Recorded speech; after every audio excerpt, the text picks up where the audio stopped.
Howdy doody, ladies and gents, Kimble Justice here with the first new video of 2013. So obviously the first thing I would like to do at this point is to wish all of you a happy new year. Hope you had a swell time wherever you went, and I hope that you got plenty pissed, as I certainly did. Now, a lot of people, well everyone, a smattering of people have asked me, what are your favourite Mega Drive games? Why don't you make a list of your favourite Mega Drive games? I mean, you made a list of the 20 worst Mega Drive games and your channel's quite positive, so make a list of the best ones. And well, as you can imagine, that's really difficult. I mean, the first question is, what sort of format do you want to take? Do you want it to be rather informal, or do you want it to be like stiff formal, you know, this list is set in stone? And well, no, you don't really want to do that, do you? I mean, because if you're anything like me, you'll know that your list of favourite games can change by the day, by the week, you know. It's always changing, it's never set in stone. So, you know, how do you do that? And then, well, I thought, you know, why not just make a quick video saying what my top 10 favourite Mega Drive games are this week? You know, I'll spend 10 minutes of my life, I'll write a few names down, and you know, that'll be how I felt at this present time. And so that's exactly what I'm going to do, in no order mind you, from A to Z. So, here we go. Okay, the first game on the list is a somewhat unknown and rather esoteric game by Koei, Aerobiz Supersonic. Now I recall back in 1997 when Sega was absolutely popular and the Mega Drive was all over the place and the PlayStation didn't exist at all, we got the Sega channel in our house. And of the first 25 games I saw, Aerobiz Supersonic was one of them, and it immediately piqued my interest because I thought, an airline management game? I thought, how on earth are you going to make any sort of game out of that? I mean, I'd had experience with sort of business simulators before, I mean, SimCity and the like, but airline management seemed very odd, could be either completely boring or a total classic. And it turned out to be the latter. Something about me, from the instant I played it, something about Aerobiz Supersonic just grabbed me. I mean, quite a few Koei games do, but this one in particular, I think. It feels quite quick, actually, compared to most Koei games, and one thing it does have, that a lot of business simulators don't, is competition. You know, it's your airline against a few others. You're, you know, planning routes, building your hubs, sending your advisors out to all ends of the earth, trying to be the #1 airliner. You know, that's the thing that I think quite a lot of simulation games lack, you know, that feeling of competition. And Aerobiz Supersonic certainly does have that. I mean, it's also got a sort of nice Japanese chipperesque mood to it. And yeah, I have a lot of affection for Aerobiz Supersonic. I've never been particularly good at it. I'm always ended up being last, but you know, I love that game. The next game on the list is Game Ground from Renovation, I believe it was. Now, I don't want to say too much about this game because it is going to be the next review, but Game Ground is a game that took quite a while to click with me. I think it takes a while to click with most people. I mean, when I first played it, I thought it was ugly, bland and simplistic. I just thought it was a basic shooter, only single screen. Just thought it was rubbish. But when you sort of play it a bit more and you increase the difficulty, you get further into the game, then it clicks with me. It's not just a simple shooter, it's a puzzle game, it's a strategy game.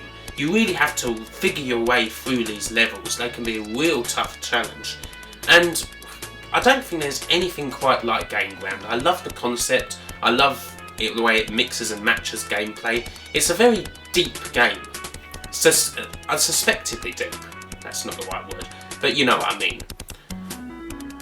Next game is one that I think just about unites everybody. I mean, if there's one Mega Drive game, probably that SNES people will just about all say, oh well, I love this game, I wish it was on our system. It is probably going to be Treasure's Gunstar Heroes. I mean, it's a game that's been covered to death. I mean, brilliant bosses, excellent charming graphics. You know, what more can you want? It's still, I think, Treasure's finest hour, their first and their finest hour. Gunstar Heroes is a superb game. Little more needs to be said aside from that at this moment.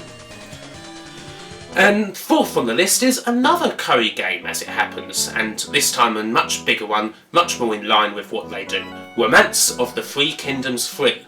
And this was another game that came to me from the Sega channel. I mean, Romance of the Three Kingdoms, Koei have been doing this series and spinning off from this series for about 25 years. They basically made all their money off Romance of the Three Kingdoms. I mean, when you look at Dynasty Warriors especially, I mean, come on. I mean, but if there's one word that could describe it, it's epic. You know, you have got all the Three Kingdoms, you know, that classic ancient Chinese story, Cao Cao, Don Zhuo, Li Yubei, and of course Lu Bu, who, as we all know, you should not pursue. And it's not the most user-friendly game. It's quite confusing. There's tons of stuff to manage. You've got to machinate with your advisors, plot your strategy, prepare your troops for war, and then eventually send them out to battle after battle. But when you get into that personal combat, those ambushes, those charges, breaking down the walls, it's a special feeling. I adore Romance of the Three Kingdoms 3. I mean, I really like, as you can probably guess, I like a lot of Koei games. I mean, I know they're not particularly, well, I wouldn't say they're not well liked, they're just not very well understood. But that sounds like, but anyway, I love Romance of the Three Kingdoms 3, there you go.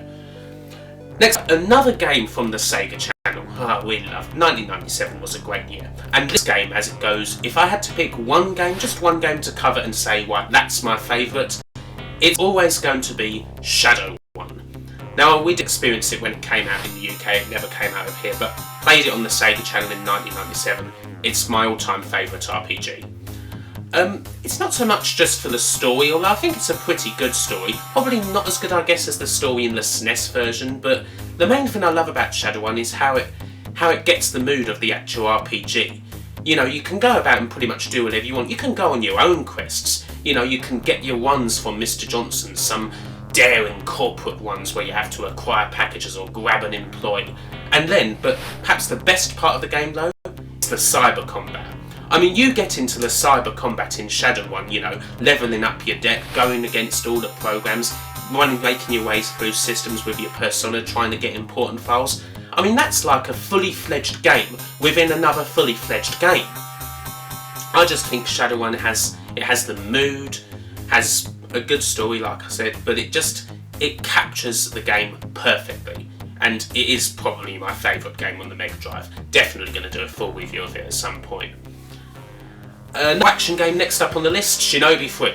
Now, we did Shinobi just recently, and of course the original's really good. Revenge of Shinobi is excellent, one of the first of the great action games on the Mega Drive, but I think quite a few people would agree that Shinobi 3 is the pinnacle of the series. And this felt like such a great evolution. I mean, the amount of moves that you could do in Shinobi 3.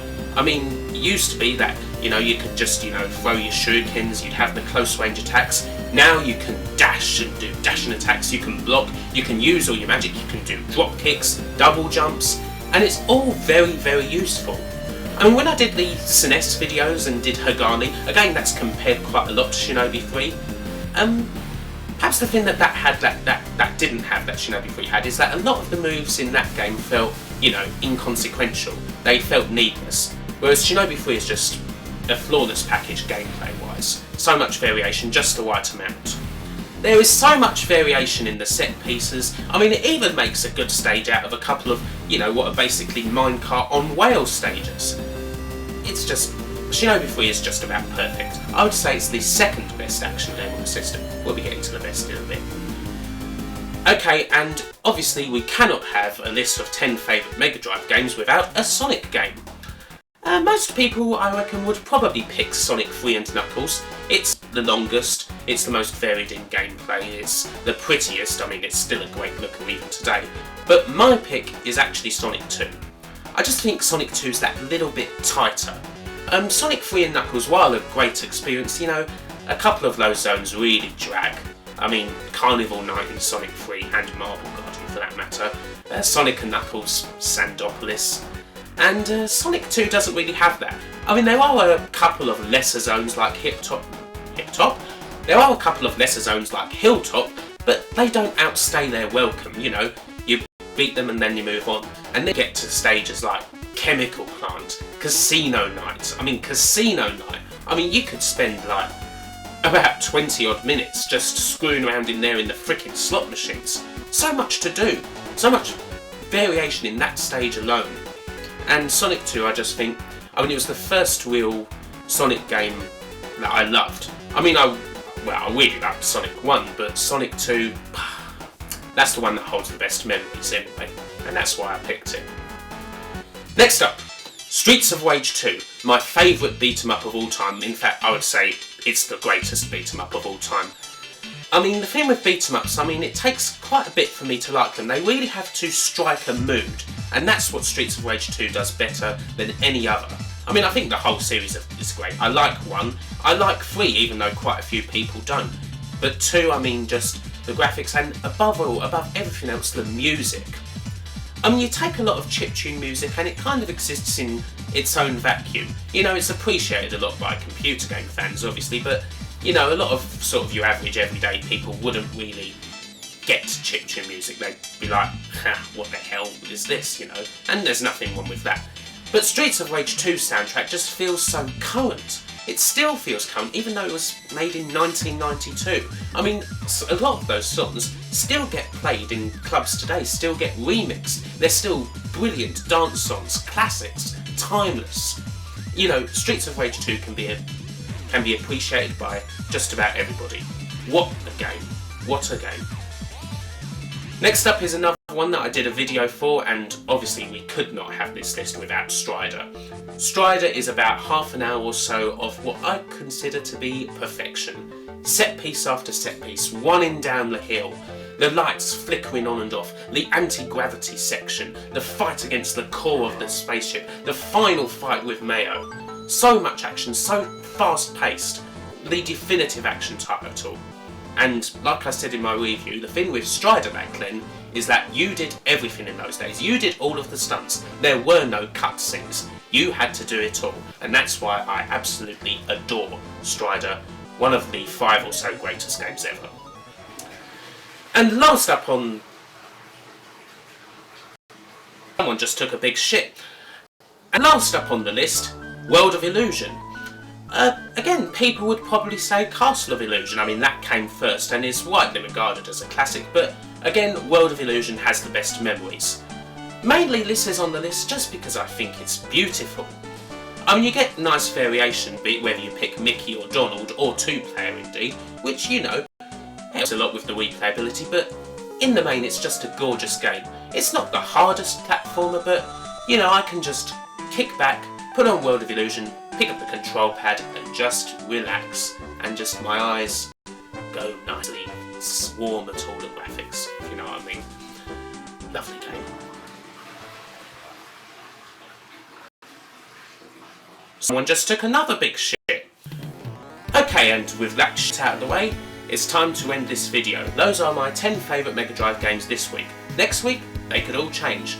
But I'm not going to make a rolling video series out of this, so you'll just have to be happy with these 10. Anyway, thanks for watching, and of course, as always, whoever the hell you are, and whoever the hell you may be, have a good one, take care, and I'll see you next time.